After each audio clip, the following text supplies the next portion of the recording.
Welcome back to my office. It is a very scary place at times, but right now it's going to be inviting. I got a new light bulb shining on the concentrate mode so I can concentrate on this video. So first things first, a bunch of you have been asking when I'm going to give that stuff away. Now, this stuff.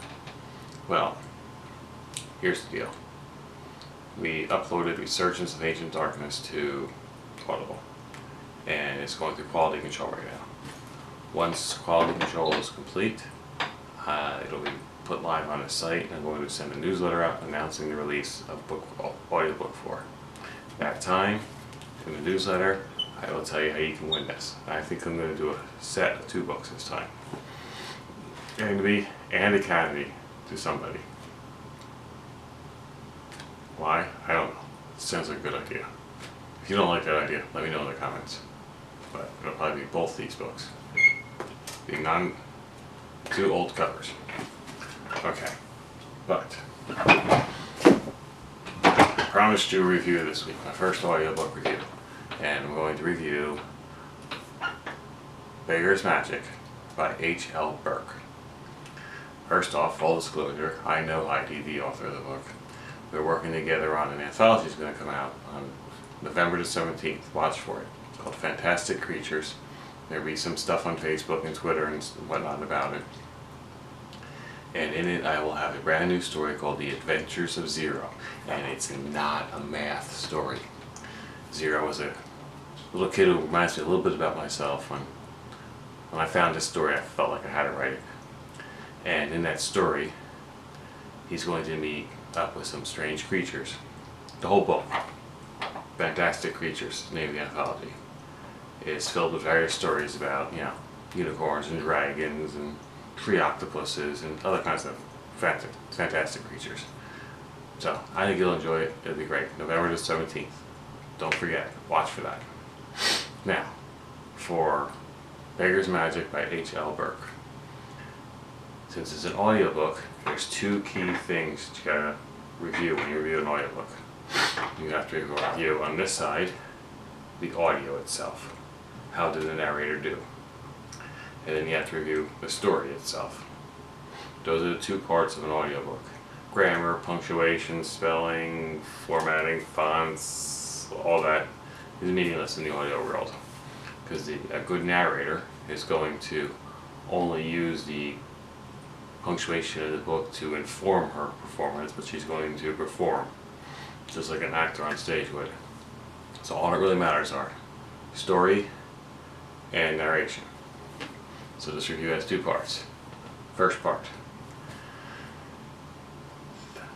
I always strive to be 100% honest in everything I say. So I have to say, Sherry Sheridan, who is the narrator, either she needs a little better equipment or she needs to work on her processing a bit.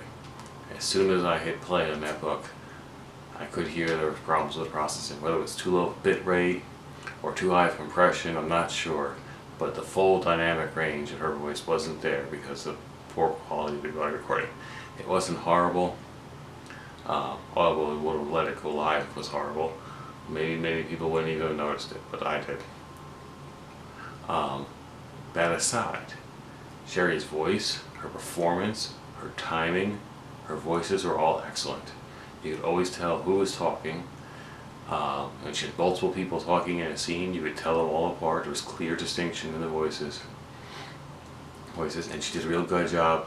Zebedee is one of the characters in the book, and she has a very rambling, whiny kind of dialogue. And Sherry did an excellent job of, making that come through.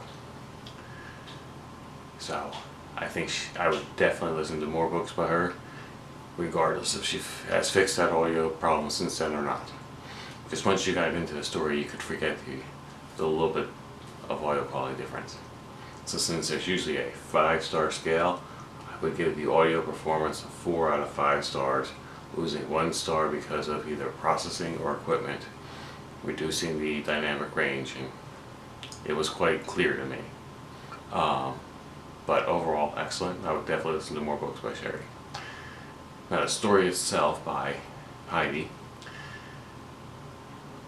It's a young, this is kind of redundant, it's a young adult book. So 13, 14-year-old is probably the target age range for the audience. And statistically that means 30 to 50-year-old females will really enjoy this book. I don't know why, but that's the primary consumer of young adult books. The protagonist, Leonie, we follow her through, and she has a great contrast to Zebedee, her partner in crime, so to speak. Her partner in crime, Zebedee, is very lightheaded, very bubbly, very gullible, where Leonie is a down-to-earth, country girl, essentially. The overall story flows. It's nice. You start to get attached to Leonie pretty early. You start to feel bad when things happen to her. And the plot was fine. No major inconsistencies. Overall, I thought it was a good listen. I enjoyed listening to it. A little on the short side. I think it was about 6 hours. So I usually like my audiobooks longer than 6 hours, but it was written by a Fellowship of Fantasy author, so that means it's clean. In this case, I think it might have been only a G rating in the movie theater. It was a lot of fun, and there's no flinching moments, no worries about it. No worries about if you have your child walking away listening to it. If a 4-year-old heard the story, I don't think they'd have any problems with it. So overall, I think the story was solid, enjoyable, with characters that grew with the story and that you could believe. So I would give the story 5 stars out of 5. And if you combine that with the 4 stars of the audio, then the book overall gets 4.5 stars. Now, quick note on stars. A lot of people will never give a book a 5-star because they feel like there's no such thing as a perfect book. So they'll say no book deserves 5 stars. That's silly, because all that did is it made your 4-star review equivalent to a 5-star. Just change your scale by eliminating one of the stars. The book's not perfect. There's no such thing as a perfect book, especially not mine. So, but I overlook minor things like that. And with audiobooks, the big thing is, did I enjoy listening to it? And did I enjoy listening to the story, and did the narrator do a good job in immersion? And I think in both these cases the answer is yes. And if young adult fantasy is in your wheelhouse that you enjoy, then I think you should pick up this book. Okay, so somebody did ask for an update on that house that we toured a couple times now. I did shoot another video inside that house, but I'll be honest with you, I got motion sickness editing it, so it's not going live. I don't want people throwing up watching that screen. I'll go back probably next week and take still shots, and then I'll display them around the screen using cinematography, and it'll be fun. Watch for the newsletter with the announcement of the new audiobooks. By the way, I'm going to show you down here all new covers for audiobooks. So now the audiobooks will line up perfectly with the ebooks with covers. So that's cool. Make sure you tune back in next week. By then I'll have the newsletter rolled out and the announcement about the release of the audiobook, and the contest will be going, and I'll have a lot of fun.